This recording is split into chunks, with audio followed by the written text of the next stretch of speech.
Welcome to a brief introduction to Blumenfeld's Alpha-Phonics Self-Tutor by Donald Potter. This is Don Potter speaking, and you are looking at the opening header page of my Blumenfeld's Alpha-Phonics, or my Don Potter Phonics.org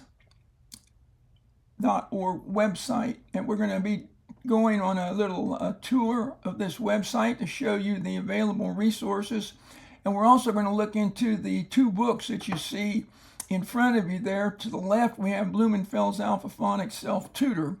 This is a reformatted edition of Sam Blumenfeld's 1996 and 2005 edition of his Blumenfeld's that was a revised Alpha-Phonics. That was marketed in a kit with flashcards and readers. And so we have reproduced everything in that kit, which is no longer available today, on our website, including the flashcards. And there was audio. We've created our own audio to go with the book. And to the right of it is the Blumenfeld's Alpha-Phonics First Readers. There are 11 readers. 10 of them are decodable readers that follow the scope and sequence of the Blumenfeld's Alpha-Phonics. We call it a self-tutor because we've designed this that somebody, especially older students that want to learn to read without a tutor or a teacher, can access everything they need to teach themselves to read. Younger students, with the guidance of a teacher, can also benefit from the material that we have. It can be used from ages of kindergarten and all the way up through adults. Notice the handwriting paper that's I've put up there on my chalkboard. That's the subtitle to the book. You can't really see it in the picture here. And notice very carefully, handwriting spelling pathway to fluent reading and writing. Both of these books are published with manuscript handwriting format. In other words, the letters and everything in it's going to look exactly like we want the students to write. When the students come to us, the first thing that we do, and the first thing that you'll do if you're a tutor using our program here, is we teach the students to write the upper and lowercase alphabet fluently from A to Z, and to identify the letters in and out of order. And we have a special tapping exercise in our book for teaching students the alphabet. They use the alphabet song. We teach upper and lowercase together. And that's one of the secrets of the program. The power of the program. We make sure the students know the alphabet. And we have a page in our self-tutor book that explains the importance of teaching the alphabet first. We very much believe that I've taught reading with programs that did not teach the alphabet first and those that do teach the alphabet first.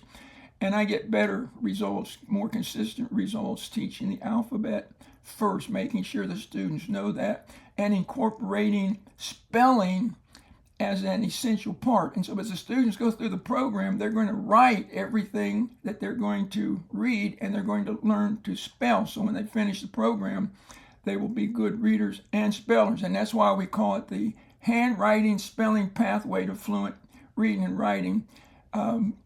My business I call Don Potter Tutoring. I work with about 40 kids a week, and I have been doing this since retiring from school in 2019, and I've taught Sam's program, Mr. Blumenfeld's program, since 1994. So I've taught it to classes as big as 25 kids, and so bilingual students in second grade. The chart with the colors on it, the yellow, the green, and the red, that's the progress chart, and as the students go through the program, they can color in the chart. The two charts to the right at the bottom are the phonovisual charts. They are not essential to the program. Mr. Blumenfeld did not teach them, nor did he actually recommend them. He basically would introduce the B and tell the students B says B, and that That was the way he approached phonics. I include them on my page here, not necessarily because I think you should use them, although I do use them and I recommend them. But I put them there because they represent the engine that's under every phonics program. And all of the phonemes, or the irreducible speech sounds of English, are represented on these charts in a scientific manner. Speech teachers see my chart and they'll say, well, hey, that looks like the chart we use to teach speech. And so you can buy these from the Phonovisual Company, and you can get them you get a pack of 10 very inexpensively in this format right here, 8.5 by 11. And I'm going to just briefly touch on what's on the chart. On the consonant to the left, we have the voiceless consonants in yellow, starting at the front of the mouth with the P and going to the back of the mouth, progressively towards the back of the mouth with the H. And they're voiceless, and we teach the children. I teach my students. They're quiet cousins. And then the ones beside it is to the right there, the pink, are the noisy cousins. We call them noisy cousins. They're actually voice consonants. Again, we start in the back, front of the mouth, go to the back. Then the green are the nasals. And then to the right of that, all the blue, those we call the neighbors. And the consonants are related both vertically, that is from the front of the mouth to the back. And then horizontally, like the B, the P, the B, and the M are all bilabial, and the T, D, N, and L, they're all what we call alveolar, where the tongue touches the roof of the mouth. And I find that students that have problem with phonemic awareness have a hard time distinguishing, example, between the T, the D, the N, and the L. And so they not only have sometimes a visual problem with the B, the D, and the P, but they will also have a sound confusion problem that has to be addressed. And in the vowel chart, we simply, the top is the long vowels, and even though they're first, we present them second in our program. And then we have the short vowels underneath of it, and those lines tell us that those are consonants. And so the line after the letter actually informs us that it's a closed syllable and that it is short. And then the ones down below the short vowels there are the other consonants, and they're all taught in Blumenfeld's Alpha-Phonics. Okay, and again, these aren't essential, but they represent the engine, what's behind every phonics program that has ever been published, that's worth a dime, or that will ever be published, has to teach what's on these two charts. That is the engine underneath the hood of the phonics program, whether you see it or not, or whether it's taught, however it's taught, explicitly or otherwise. Then to the left, we have a gift that was given to me one Christmas by two of my students. Students generally who have been taught to memorize, some people call them sight words, but that's a very complicated term because the scientists use sight words of any word that you can identify automatically, even if you learn it with phonics. And the popular use of the term among teachers and parents of sight words is a word that you memorize without phonics. And so, but nevertheless, I do not actually teach sight words memorization, and we'll explain that in a minute. All right, that explains our chart. Now, when you roll up on this page, you will get information on the book, and this is a link to Amazon. You can go there and purchase a copy. There's information on it, and then here is a link to the reader that I mentioned. And I want to mention down at the bottom, this may sound a little bit audacious, but Mr. Blumenfeld, before he passed away, I talked to him just the day before he passed away, and he counseled me not to underestimate what I could do. And so, following that advice from my beloved mentor, our goal is, notice the goal at the bottom, our goal is nothing short of a complete reshaping of the educational landscape in America. And I invite you to join me in this great campaign. This simple act of restoring direct handwriting and spelling instruction, or spelling, to American education as outlined in our program has the potential of transforming America into a true nation of illiterates.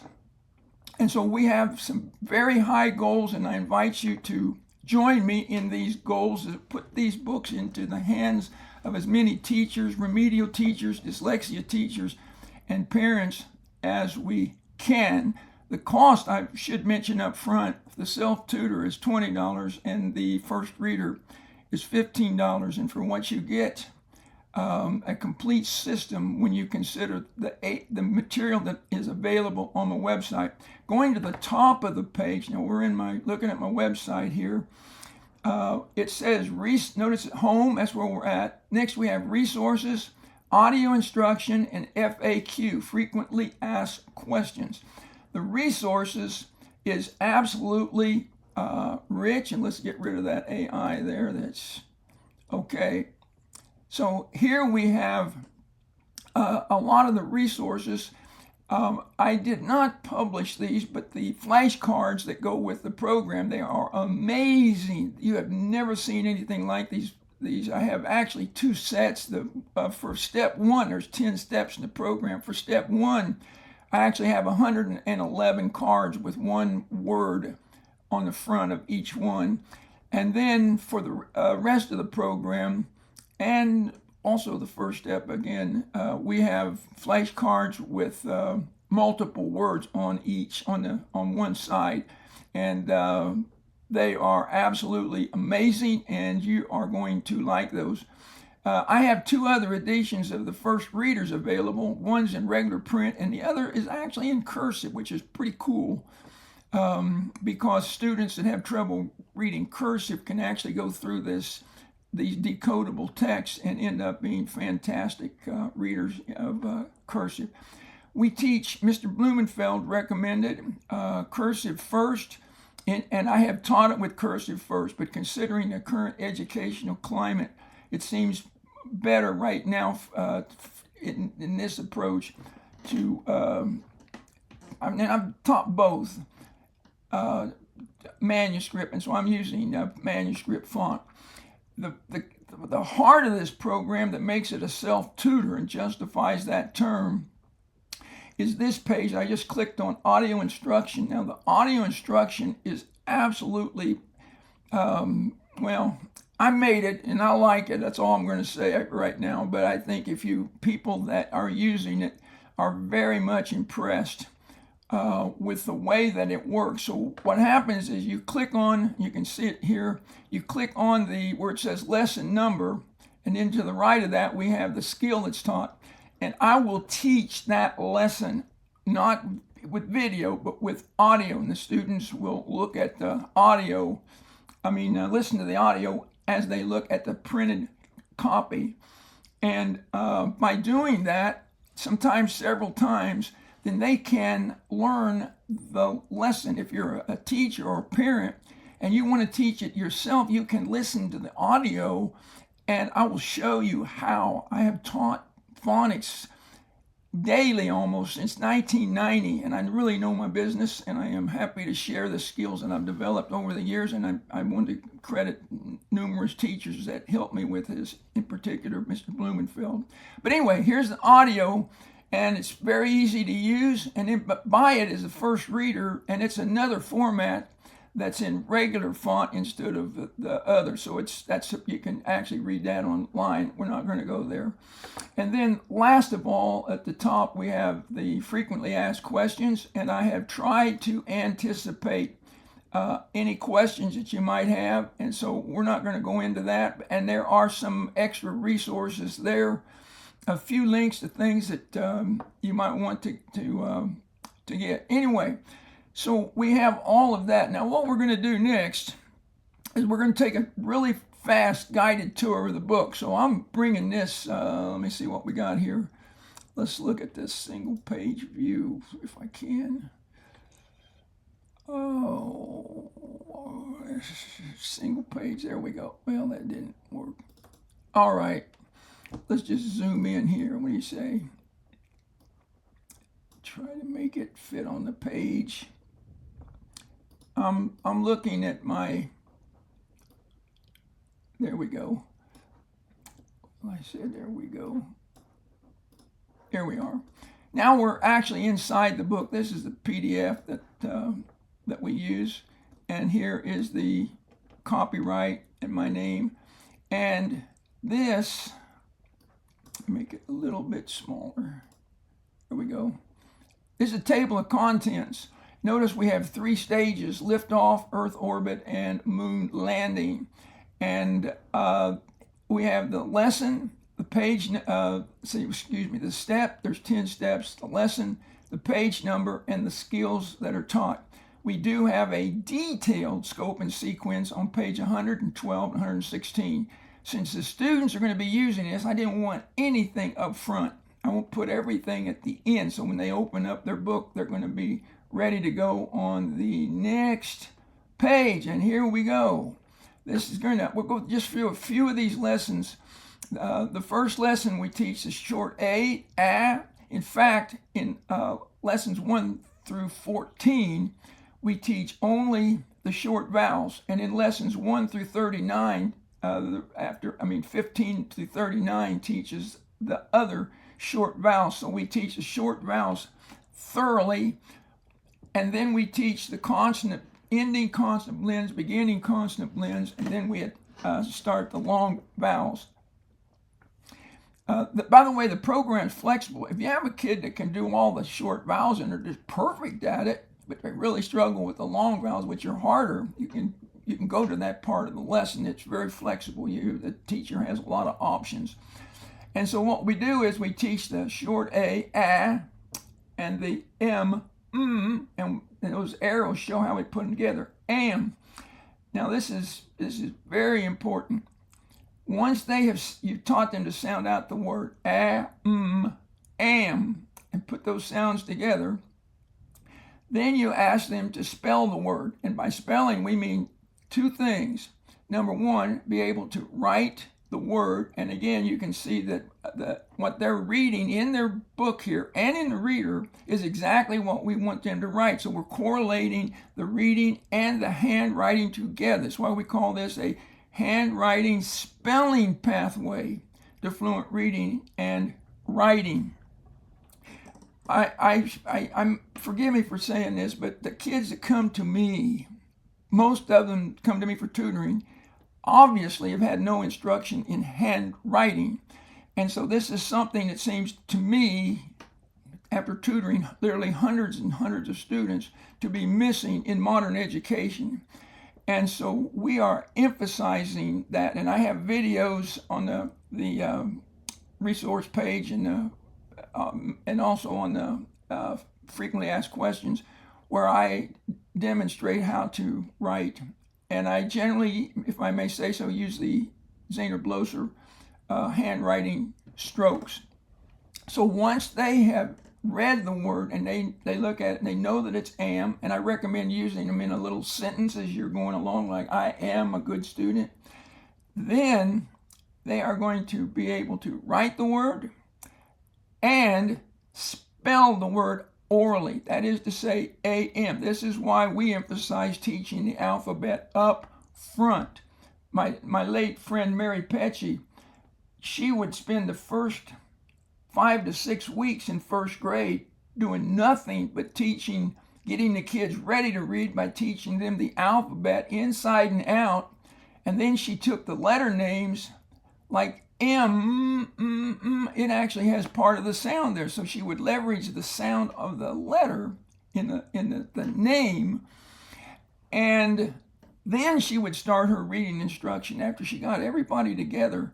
And so these are preliminaries. They should have been taught in kindergarten, but obviously sometimes that's not happening. Anyway, and then we got and, so you can see how simple that is. And we go to, but it may take, with some kids, it may take quite a while. And then I have flashcards for these, actually flashcards just for those first 5, and you put a clip on it and play games, make sure they can identify the letters when they see them. Then we have, I went too far there, didn't I? Here we go. Then we have we add a letter to the beginning, and now am becomes Sam, man, has, sat, tax, and then we have sentences. Now this is going to be the procedure through the whole program. We're going to start out teaching the letter sound, then we associate the sound with the written letter and the letter name, and then we use them in sentences. I want to press on here. Now, the next page, here we're adding the D and the W, and you have sentences, but I want you to notice especially 5. Lesson 5 as it begins. These, in the old days, these are called phonograms. These are not Spalding phonograms. By the way, if you do Spalding programs, it's a totally different thing. Spalding had A was a, and then the D was D. And she didn't teach letter names, okay? Good program. I taught it very successfully. I think this is easier, that's for sure. I discussed that with Sam. He was aware of the program, and he explained he made this as simple as he could for parents, and so we do not have a whole lot of rules to memorize or use a lot of diacritical marks. I added the diacritical marks just so you could see them. You don't have to teach that to the child. Okay, so now we have add. That's called a phonogram. It's also called a rhyme, R-I-M-E. And when you add a letter to the front of that, that's called an onset. So you have the onset and rhyme. Syllables can also be divided differently, and they will, in words, they'll put the first 2 together. So you like H-A would be ha, and then you add the D. That's called body coda, body being the ha and coda being the D. Again, you don't need to know all this stuff. I know it really well, and so I know that this is a good way to go about teaching this. So what I do is I'm going to, in my audio, I'm going to say A-D, add. I say the letter names because I want them focusing on the letters. Then I say the sound. Now notice the first word is add, but the next one we just add an H to it, and we have had, dad, sad, tad, mad. In the back of the Self-Tutor book, there's an explanation for the theory behind this, and you can read that. You can read that yourself. And so I go through all of these for the entire book. All 130 lessons have been recorded. And I can tell you that the students, when they come to me for tutoring, and we'll use my phone, and they'll just listen to it on the phone rather than me even teaching it. And they'll listen to it 2 or 3 times. And when they know that they got it, they'll say, okay, I can do it, Mr. Potter. So you have them read it. And when they're done reading it, we're not done yet, because remember, this is a handwriting spelling approach. So when they get done, you give them handwriting paper, and I have explained where you can get that. You got handwriting paper, and so you dictate, and I really want to emphasize dictate, dictate, dictate, dictate. You dictate those words. You say had, and the student then is expected to be able to write that word, H-A-D, and tell you the letter name. So if you're walking down the hallway or something, and you say, hey, how do you spell sad? The student is supposed to be able to come back to you, S-A-D, it's supposed to come back to you this way, sad, S-A-D, sad. When you do spelling, my friend Richard Gentry, the real world-class expert and dear friend in spelling, who's Zahner Blosser, if I wanted to advertise something here, I'm telling you, the Zahner Blosser spelling connections program is hands down the best that money can buy. Every school, well, anyway, here we go. What he taught me was that have the student, when you say the word, the student says the word, then they spell the word, and then they say the word again. You got 3 steps there when you're doing your spelling. And when they're taking a spelling test, they should at least say it quietly under their breath. Okay, and then we introduce all of the other spelling, and that is actually the program. If I was to go, I don't know, go way down,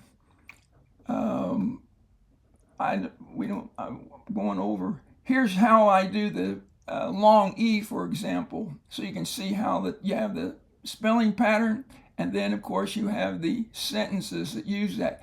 Oh yes, by the way, I will dictate some, if not all, of these sentences. For example, when they get done with when we finish lesson 88, I'll give them handwriting paper and say, write, Lee came in a Jeep. And they need to have the capitals, proper spacing, period, if there's a question mark, and so on and so forth. All right, at the end of this, we're going almost half an hour, and I did not want to go that long, but it is what it is. We'll go to the very end, and I want to show you the charts that go with this. Here they are. This is the progress chart. And so you will color that, and at the bottom it tells you what colors to use. So when they successfully complete and there'll be 3 colors when they get done. The kids love filling this out. I should mention here, I added lesson 129 ED, past tense ED, and open syllables. Those 2 were not addressed in the original program. Next is extremely important. This I give the students, they take it home. And when they prepare for the next weeks, they just come to me once a week. If they came every day, it would be ideal, but I try to tutor as many students as I can, and so I generally teach 1 hour each once a week. And so they take this home, and they will listen to the lesson, and they will put a tally mark, like lesson 1. Maybe they listen to it 3-4 times, 6, whatever. They put a tally mark. And I have students that are way into this program listening to it, and the parents feel, and I do too, that it is amazingly beneficial. And this is why we call it a self-tutor. The audio is what makes it self-tutor. And going back, let me just go back a little bit here just to one of these lessons. Notice, and I may have failed to say this, but notice how everything's numbered. That makes it easy to follow. The original program was in columns and nothing was numbered. And so this is much, much easier to follow. And also I like the going from left to right because we're developing that left to right reading. So everything in the program goes from left to right. Nothing goes up or down. And then let me see, we did this chart. We did this chart. If you're working with other tutors, you can use this chart and put the date, the lesson, the tutor puts their observation, and then the tutor's initial. So you can have 2 or 3 tutors that are working together. And I should say, I make a lot of use of peer tutoring. So if I have an older student that's finished my program, in fact, I have one girl that comes twice a week, and she's in like 7th grade, and she's been with me since 2nd. Okay. And now, before we close out, the very last thing, I want to look at the readers. So here it's decodable text following the scope and sequence of Alpha-Phonics Self-Tutor, and these are amazing. Here is the contents. You can see the book, lessons, number, and the skill that is taught. There are actually 10 decodable readers, and the last is a book of poetry. And there is the first reader. Notice that I numbered the sentences to make it easy to keep track. And we'll just go through. This is the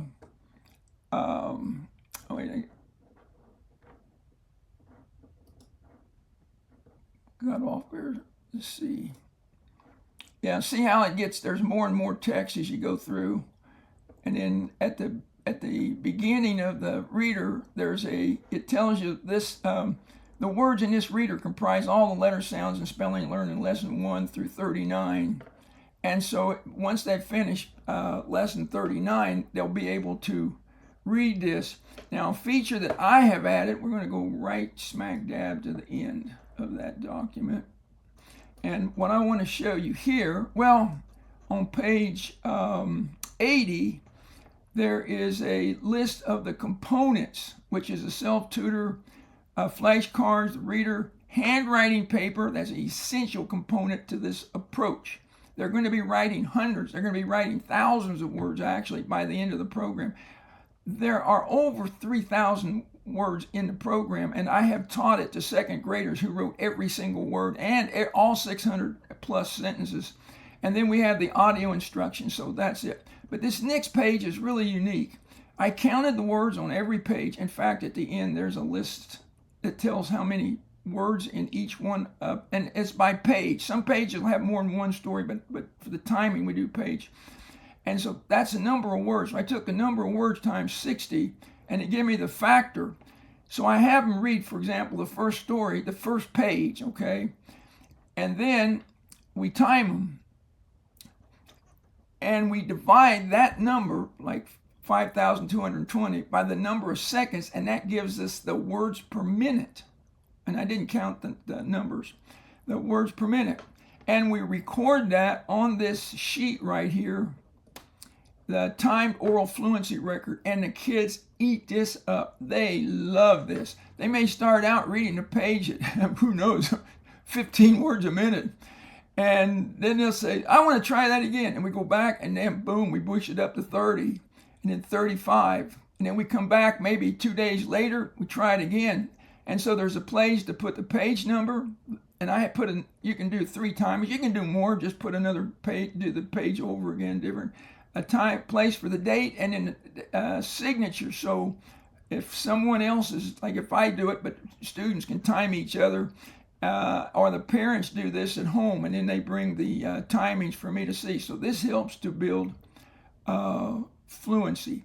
So there you have it. At the very end of both books, there's a little thing about the author there.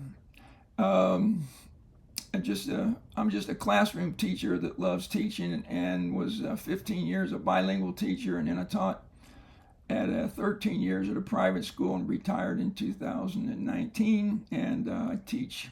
I did get an award from Governor Abbott for teaching during COVID. When COVID hit, I had to shut down my tutoring. But since I work with one student, I sent all my parents a note. I said, hey, I'll see y'all at dawn. I give them my Skype number. I use Google Meet now, but my Skype name. And almost everybody showed up. And so during COVID, I worked every day. I never missed anything. I worked every day. But I got to see kids. Oh my goodness. I tutored kids in their backyard, their kitchen, at the beach, in a motel room, a couple times in a car out in the ranch. So I've had a lot of experience, and I do some online tutoring, but I prefer one-on-one. Thank you for your indulgence. We've gone 32 minutes, a little further than I might have liked, a little longer than I'd like, but I believe this will give you a good insight into how to use the materials. And I'll be signing off. This is Don Potter in Odessa, Texas, wishing you all the best as we together